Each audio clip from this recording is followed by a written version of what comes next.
política que o Estado tem para esses segmentos subalternos, especialmente para os que estão fora do mercado de trabalho, é uma política de encarceramento em massa e de matança em massa.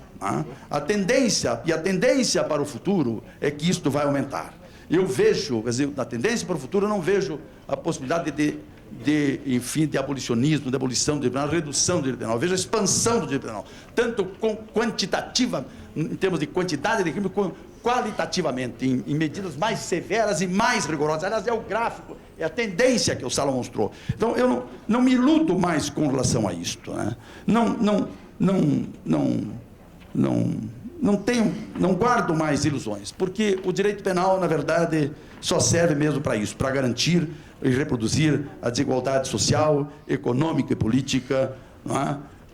Não vejo como, dizer, quanto mais se expande o capitalismo, como o capital, quer dizer, como relação social fundamental, menos possibilidade nós temos de abolir o direito penal. Pelo contrário, mais necessidade de punição. Não há como nós abolirmos o direito penal, a não ser dentro de um processo político de mudança estrutural da sociedade, em que o povo excluído, enfim, se organize, se conscientize, se organize e assuma o poder e constitua uma nova sociedade mais justa e mais humana. Muito obrigado.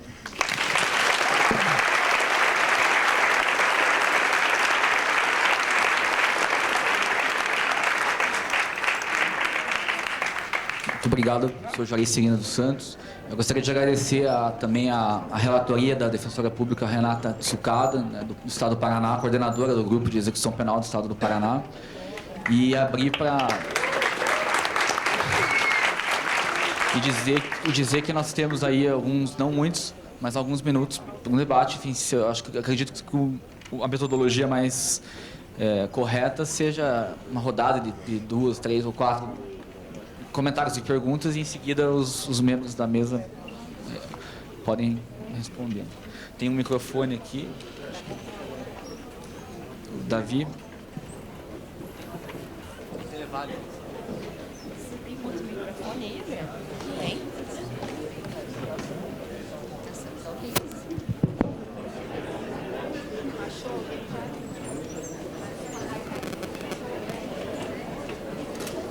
Só vou pedir que levante para que todos possam ver e que fale no microfone, por favor. Pode falar. Eu comentei com os colegas, antes de entrar para a palestra, que uma mesa com o Zacconi, com o Saulo e com o professor Juarez Cirino, eu iria ter uma epifania. E realmente foi. Mas a Renata sempre me precede nas epifanias aqui. É para os três, né? Se vocês se sentem num congresso de defensores públicos, pregando para convertidos. E a pergunta é se vocês três têm costume também de palestrar em congresso da magistratura e do Ministério Público, ou eles não convidam vocês, porque esse discurso dos três, realmente, a gente não vê no dia a dia de convivência com juízes e promotores de justiça.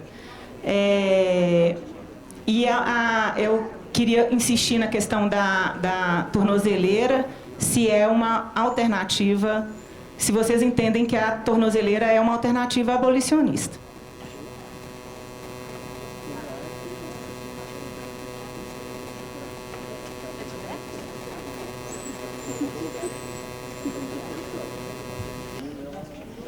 Boa tarde aos palestrantes e aos componentes da mesa.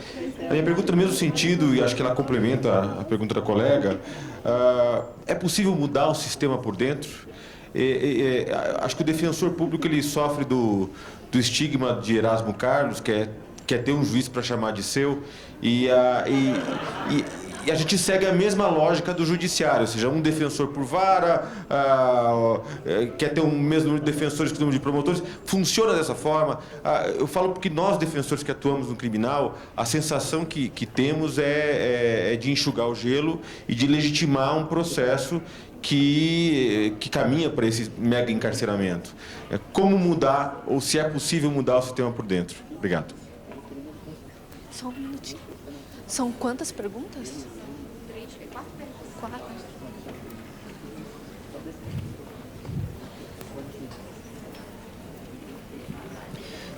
Boa tarde, professor Salo e professor Juarez, principalmente. Para o professor Juarez, o senhor falou aqui no canto, da obsolescência da teoria das janelas quebradas, com a qual eu concordo e reconheço. Mas eu cada vez mais tenho percebido no mundo, inclusive não só no Brasil, um avanço na tentativa de inclusão social, e eu concordo completamente com a ideia de que o abolicionismo está intimamente ligado à tentativa de, na falta de uma palavra melhor, destruir o sistema capitalista, e eu concordo com essa tentativa. E a gente tem visto cada vez mais uma tentativa mundial de inclusão das pessoas dentro dos ambientes urbanos e o planejamento urbano e desenho urbano disso. O que a gente tem associando criminalidade, ou pensamento criminológico, e desenho urbano é a teoria das janelas quebradas. E aí eu queria saber do senhor se o senhor enxerga algum horizonte positivo nessa associação. Ou seja, superando a ideia das janelas quebradas, o que é que a gente pode vir a trabalhar do ponto de vista da criminologia, associando isso com um novo olhar sobre a cidade, que é onde as pessoas vivem hoje?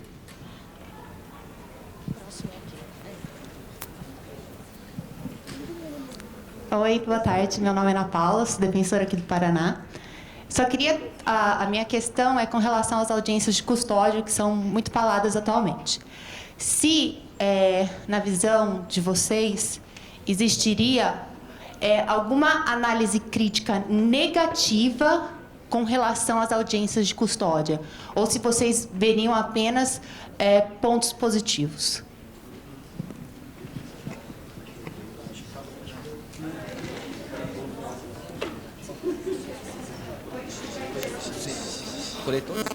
Quem que me chamou? Mas ali, ó, Não, pode falar. acho que vamos mais uma. Né? Boa tarde, meu nome é Gabriela, sou defensora do Espírito Santo. Eu gostaria de fazer uma pergunta para o Dr. Juarez. Quando ele afirma que ele acredita no abolicionismo, mas que o abolicionismo não é possível acontecer dentro do sistema capitalista, eu presumo que ele não acredita no sistema capitalista como modelo de Estado. Então, a pergunta existe algum modelo de Estado compatível com o abolicionismo? Qual seria? Se o senhor poderia nos explanar a respeito disso.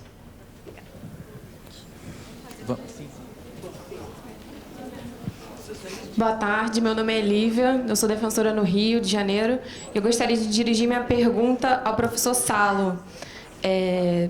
A questão que eu queria colocar para o professor comentar para nós é que, se, por um lado, no exercício da defesa criminal, a nossa missão de resistência face ao exercício do poder punitivo, face ao sistema penal como uma forma de exercício do poder do Estado, é muito clara, né, para nós, essa missão como instrumento de resistência.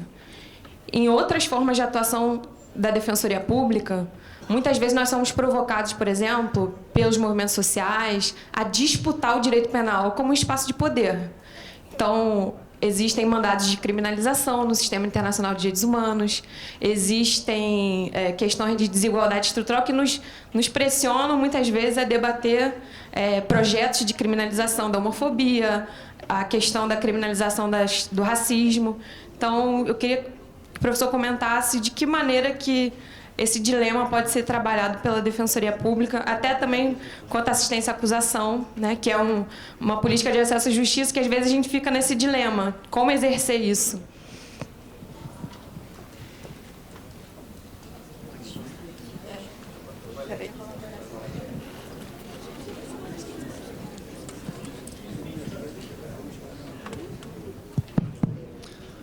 Boa tarde, meu nome é Caio, sou defensor público federal. Tenho primeiro uma pergunta para o Orlando e para o Salo, que é a seguinte, dando até seguimento na pergunta da Mara.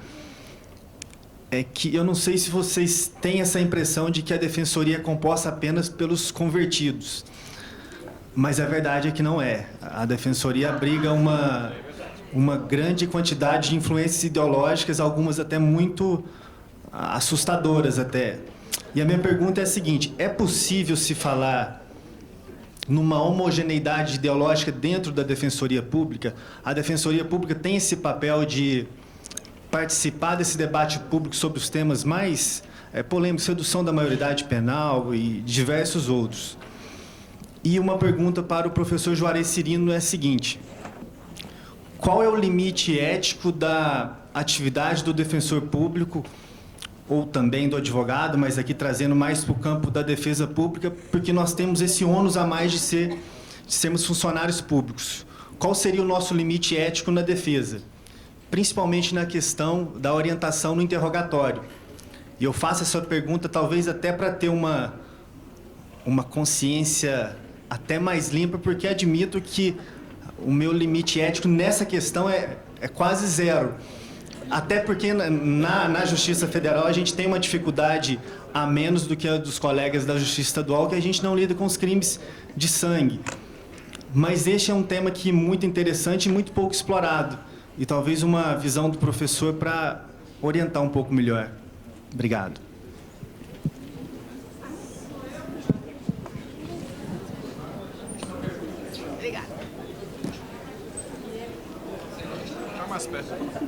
Alô, boa tarde, pessoal. Sou Anderson, defensor do Estado de Sergipe. Gostaria de fazer uma pergunta aqui sucinta ao professor Juarez, que falou tanto na ótica capitalista no sistema penitenciário aí. Gostaria de saber a opinião do professor Juarez e da mesa acerca da terceirização do sistema penitenciário. Se é a favor ou contra a terceirização do sistema penitenciário. Se é a favor ou contra e os motivos. Obrigado.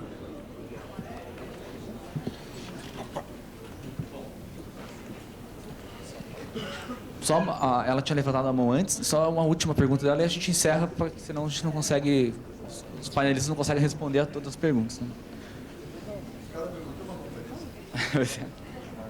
São 9 no total. Olá, boa tarde, tudo bem? Meu nome é Vilma Reis, sou ouvidora-geral da Defensoria Pública do Estado da Bahia, sou socióloga, não sou defensora, portanto, eleita pela sociedade civil e bastante interessada nesse debate, como vocês mesmos acompanham as misérias penais que estão postas na Bahia. Nós perguntamos aqui aos companheiros que compõem a mesa, porque, seguindo aí mesmo nessa linha de Foucault, nós entendemos, olhando para em defesa da sociedade e outras abordagens, entendemos que o Brasil tem nem isso que eles querem chamar de sistema prisional, mas o que o Brasil tem efetivamente é um sistema colonial atualizado de vingança contra os negros e negras. Né? Isso que para nós é o que pesa na hora quando nós nos defrontamos com a situação, principalmente pautada nessa covardia chamada de guerra às drogas, que no nosso entendimento é guerra aos negros, é guerra aos pobres, né? E é terror de Estado estabelecido nos bairros populares de todos os centros urbanos desse país. Portanto, eu colocaria uma questão para a gente trabalhar aqui em nossas cabeças. Primeiro, a necessidade e a coragem que nós precisamos ter de pensar, concordo com você, Salo, de pensarmos em políticas de ações afirmativas para enegrecermos o sistema judiciário brasileiro em todos os seus entes que compõem esse sistema. Não tem outra forma de enfrentarmos algumas questões quando o CNJ nos joga na cara um judiciário composto em 82% de brancos. E a gente, lembrando Hannah Arendt, o que a gente quer não é que os brancos tenham vergonha de serem brancos, nem que os ricos tenham vergonha de serem ricos, mas que tenham responsabilidade. Né? Responsabilidade, portanto, não cabe omissões. Nesse sentido, André, termino dizendo o seguinte, fazendo uma pergunta para nós. Devemos ficar todo dia no 1 a 1, nessa questão do sistema de encarceramento em massa, ou precisamos investir mais, como fez corajosamente a Defensoria do Rio de Janeiro, que partiu para ação coletiva para enfrentar o chefe, o xerife Beltrame. Doutora Eufrásia, viva nós e as águas.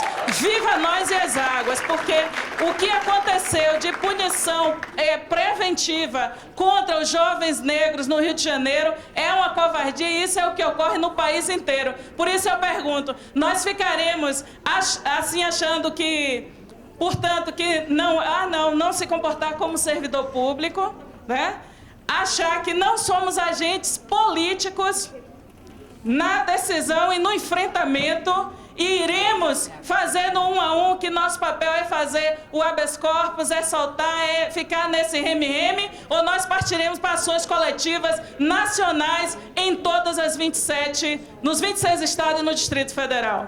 Né? Essa é uma pergunta para todas nós. E esse debate aqui é um debate tenso. Não tem como não ser tenso, principalmente para nós que não estamos numa guerra de livros. Estamos numa guerra de sentido, enquanto mulheres negras, se vamos continuar vivendo ou vamos ser todas exterminadas nesse país. E é por isso que no dia 18 estaremos em marcha em Brasília com 1 milhão de mulheres negras.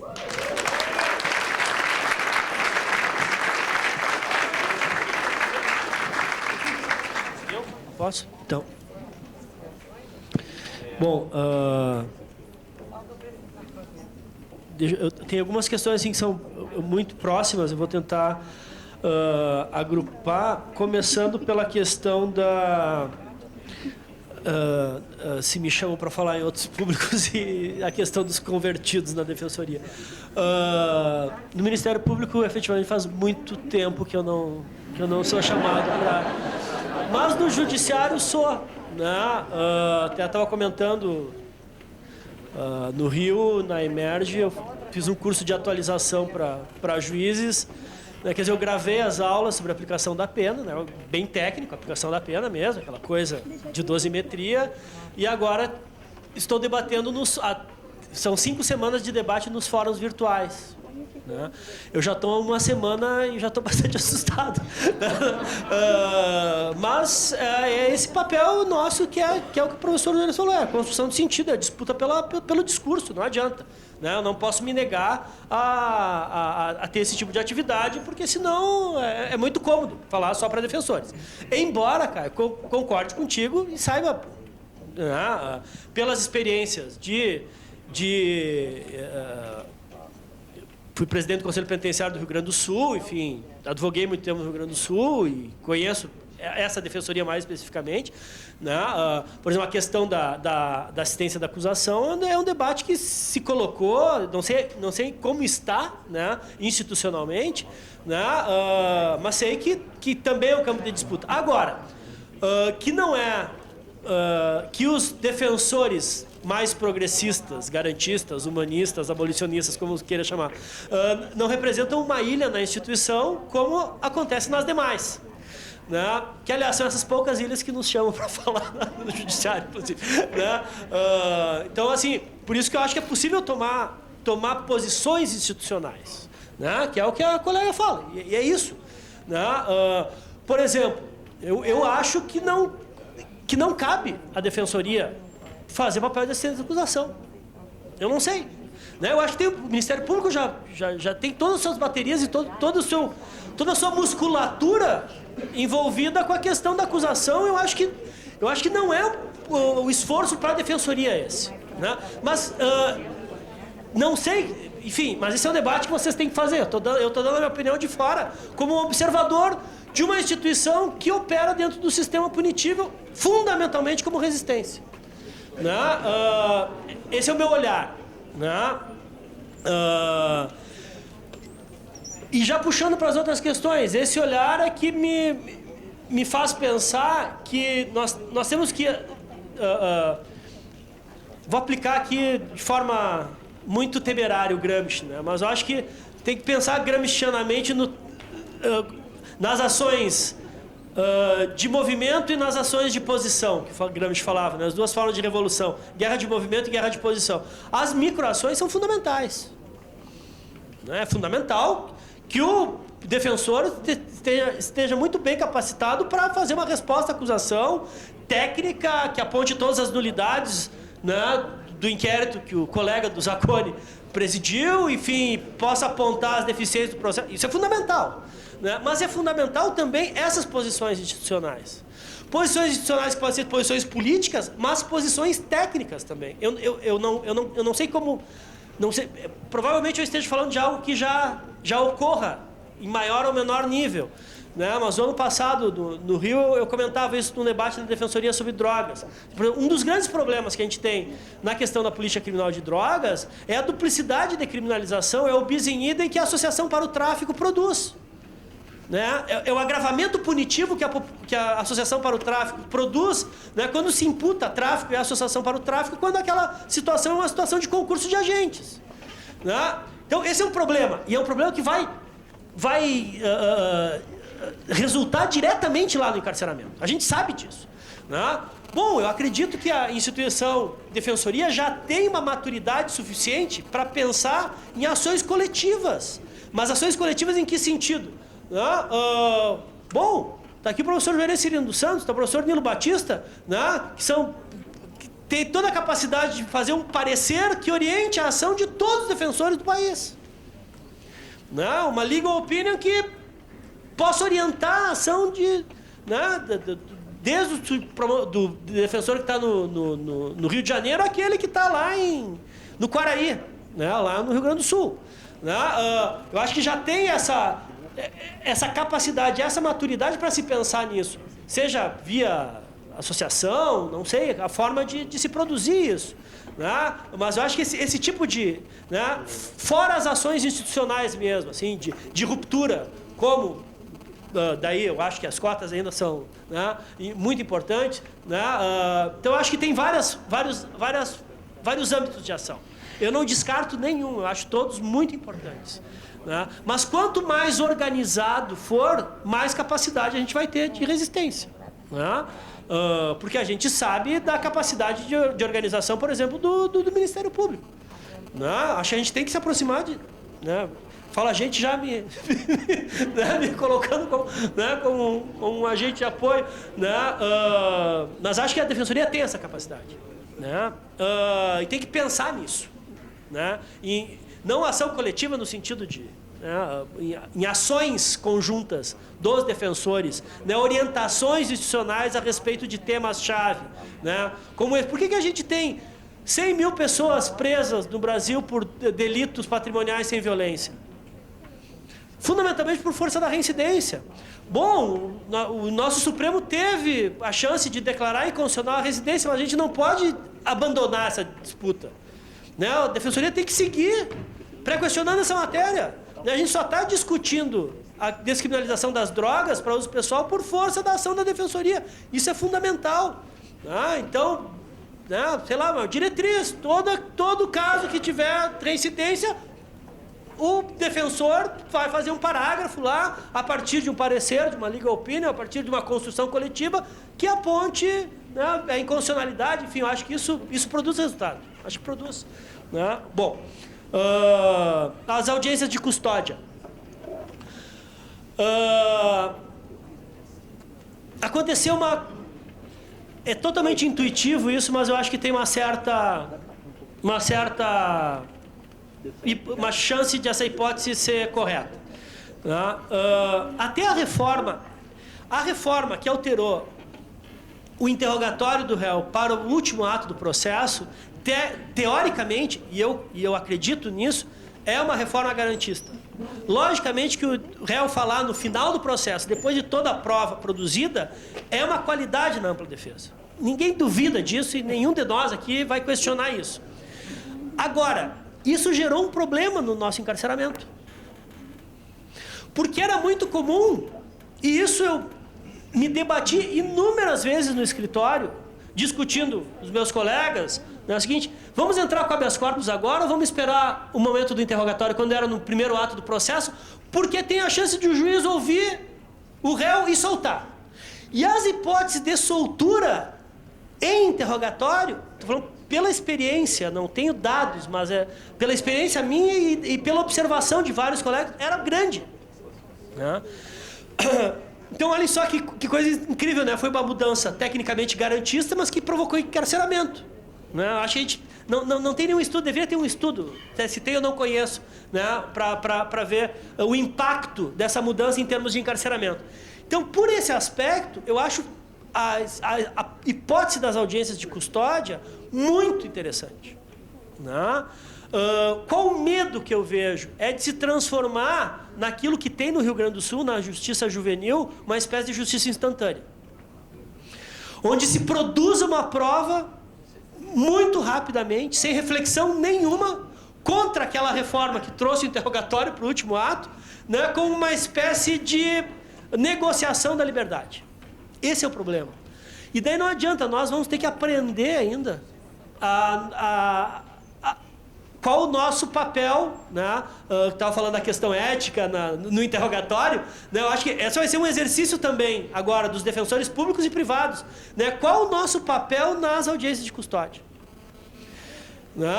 Até que ponto, né, nós podemos entrar na prova, por exemplo?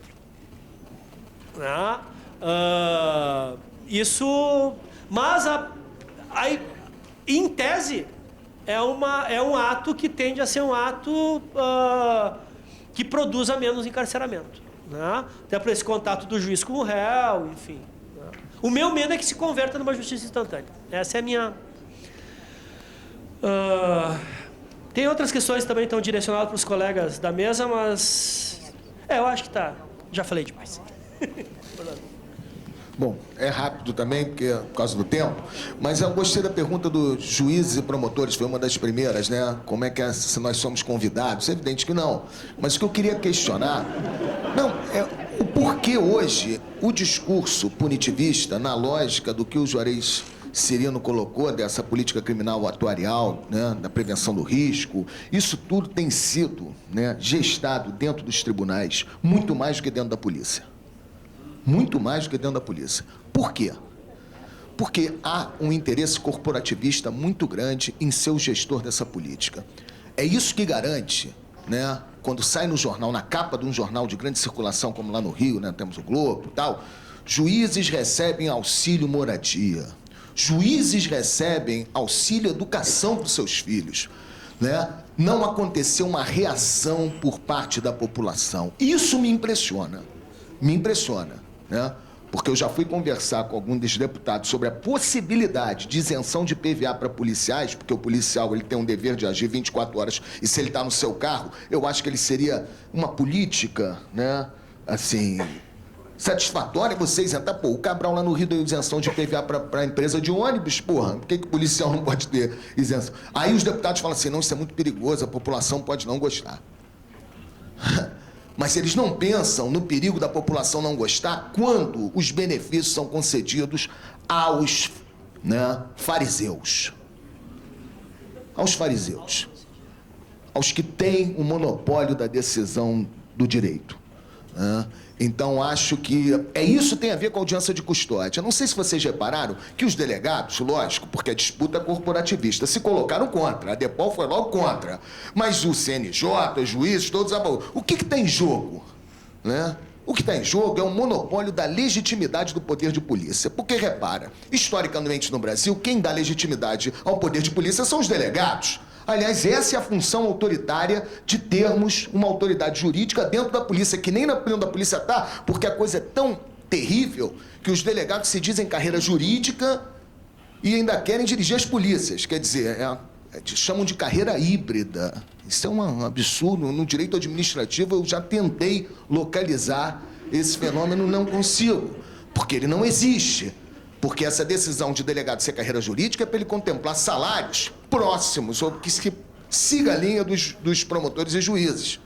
Então, ter a legitimidade da decisão, né, homologatória do poder de polícia, hoje numa sociedade onde o que está em jogo é a prevenção dos riscos, né, do controle dessas classes perigosas, de tudo isso que nós estamos vendo, que o Juarez Cirino colocou para a gente de forma brilhante, todo mundo quer, porque perante a sociedade se legitima isso e contempla-se assim, né, esses absurdos, né, que nós temos, né, em relação a esses benefícios que esse poder jurídico contempla, e todo mundo que quer participar desse poder jurídico, inclusive os delegados, o fazem por conta desse benefício. Claro, os delegados estão disputando lá, né, um absurdo, a DEPOL, né, do Rio de Janeiro faz uma carta de apoio ao Eduardo Cunha, né?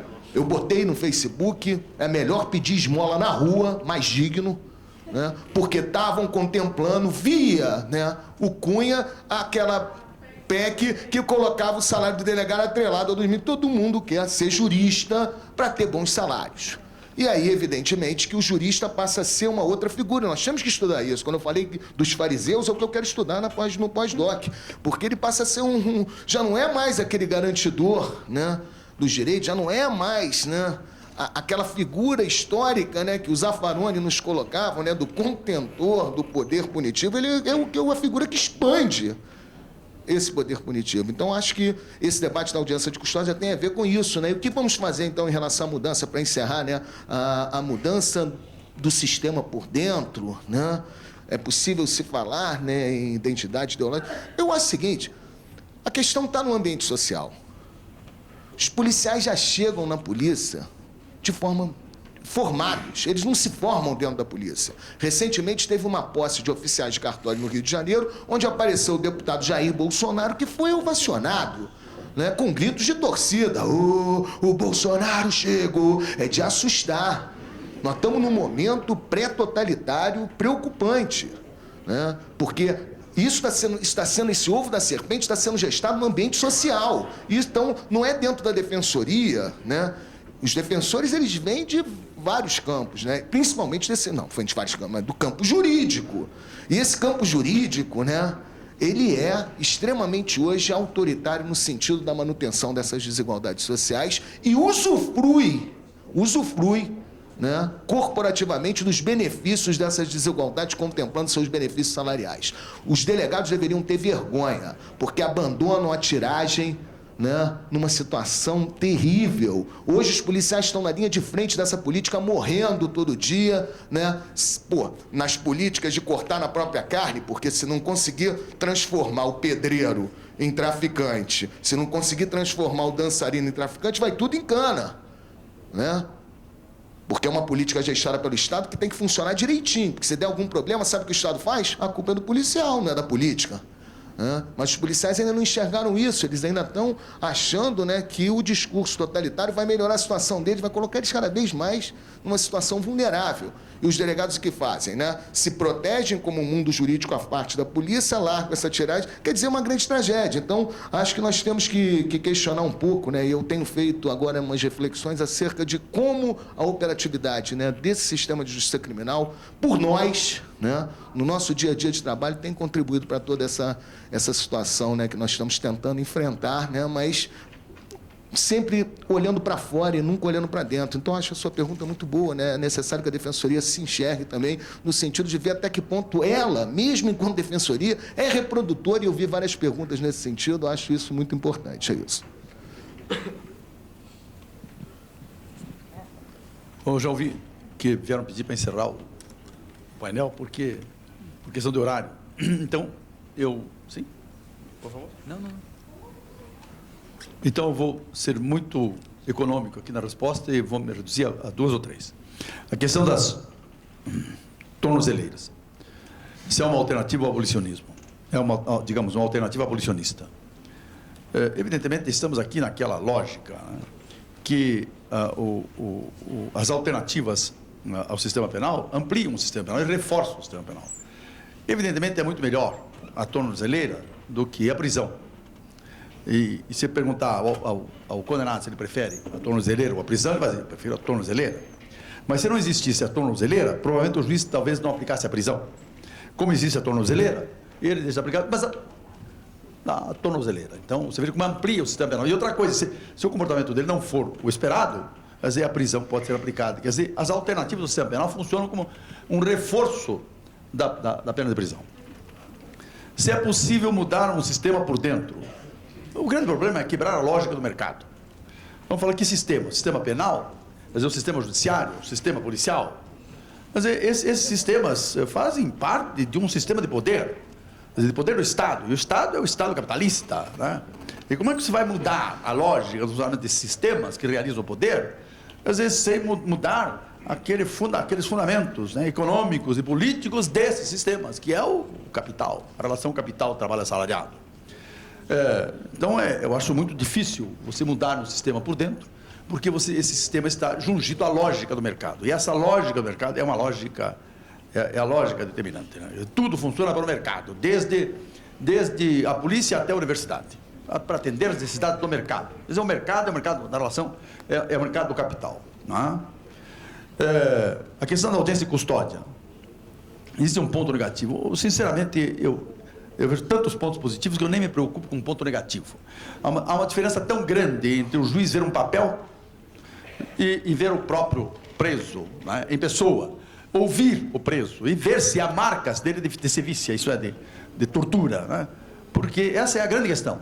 Mas não só a questão, enfim, da tortura, mas ouvir o preso. O resultado está aí, mais de 50% das prisões em flagrante, o juiz libera, que ficariam presos, né, se não fosse audiência e custódia. Basta dizer isso, então, eu não me preocupo com aspectos negativos, mas o aspecto positivo é muito grande. Né? Qual o limite ético da atividade do defensor público e também do advogado, especialmente em relação ao interrogatório? Mas aqui essa é uma questão que me preocupa, eu até acho que eu já falei isso até para os defensores, sobre a questão da defesa penal, né, como que deve ser. Tem a defesa consensual, né, que efetivamente aí o advogado encara a defesa penal como assim, uma ajuda, uma colaboração com a justiça, etc., e a defesa conflitual. Eu entendo que a defesa penal ela é fundamentalmente conflitual. E aqui, o advogado, o defensor público está defendendo alguém que está em conflito com o Estado e que tem do outro lado, o Estado com toda a sua tecnologia e o seu poder, a polícia, o Ministério Público e, muito frequentemente, também o juiz contra ele. E ele só tem o defensor, só tem o seu defensor. O advogado, ser o advogado público, quer dizer, o defensor público, tem o defensor privado, só tem isto, né? E, por outro lado, claro que ele tem o dever, ele tem o direito de inventar a história que quiser, né? Ele não tem o dever de falar a verdade, até porque ninguém sabe o que é verdade. Qual é a verdade que estamos tratando? A verdade material? Quer dizer, que verdade? Verdade formal? Quer dizer, verdade processual? O que é a verdade? Vamos trabalhar aí com fenomenologia. Quer dizer, o que temos, o fato é um fato passado e nós só temos dele memória. E, portanto, versões, interpretações. A única coisa que temos são interpretações. Agora, qual é a interpretação correta? Quer dizer, é do Ministério Público ou é da Defesa? E a interpretação do réu está completamente equivocada. Uma palavra equivocada, do teu ponto de vista, do ponto de vista dele, pode estar muito certa. Porque nós vemos as coisas segundo as nossas emoções e de perspectivas diferentes. Então, imaginemos o seguinte, aí o acusado está no interrogatório dando uma versão do fato na qual nós não acreditamos. E nós vamos dizer assim, olha, você está errado, não foi assim, vamos desmenti-lo? Claro que não. E aí então, como é que ficamos? Se nós afirmamos isso, nós também temos o direito, se não temos o direito de mentir, temos o direito de calar e também não falar a verdade. Quer dizer, a verdade é aquela verdade que resulta da prova. E o advogado não pode interferir nisso, ele tem que ser, a verdade dele é a palavra do acusado. Essa é que é a verdade, né? E portanto, se o acusado tem o direito de mentir ou de apresentar a versão que ele quiser, o advogado tem que seguir nesta direção e acreditar piamente naquilo que o acusado está dizendo. Esta é a única posição compatível com a defesa conflitual. Enfim, e terminando, né, a questão da terceirização do sistema penitenciário. Eu acho isso um absurdo, um abuso, mas é o que está aí. Nós paramos com a privatização das prisões em 1920, 1930, por aí, com os escândalos de superexploração do trabalho carcerário, mas agora voltaram as prisões empresas, quer dizer, são prisões construídas como fábricas, ou fábricas construídas como prisões. E aí, isso começou de novo nos Estados Unidos, na era Reagan, né? E veio para o Brasil, e aí o sujeito, quer dizer, é um ramo do mercado em expansão, o sujeito constrói uma prisão, com capacidade para 1.000, quer dizer, uma fábrica, sob a forma de prisão, capacidade para 1.000 homens, chega assim para o Estado, olha, eu tenho uma prisão e eu estou só aguardando os condenados. E é isso que está, porque o Estado está se libertando disto, e o que está acontecendo é que esta é a situação ideal de exploração do trabalho carcerário, né? Exploração do trabalho assalariado, porque não há greves, não há faltas, há uma produtividade intensa, porque, enfim, o sujeito fica privado, sofre castigos. Quer dizer, é a introdução do trabalho escravo na prisão. Quer dizer, claro que o preso deve trabalhar, mas o único que pode gerir ou gerenciar esse trabalho é o Estado. E aí fiscalizado pelos defensores públicos, pelo Ministério Público, e aí sim, mas só o Estado, não o empresário privado. Essa não é a alternativa, eu sou completamente contra isso. É isso aí.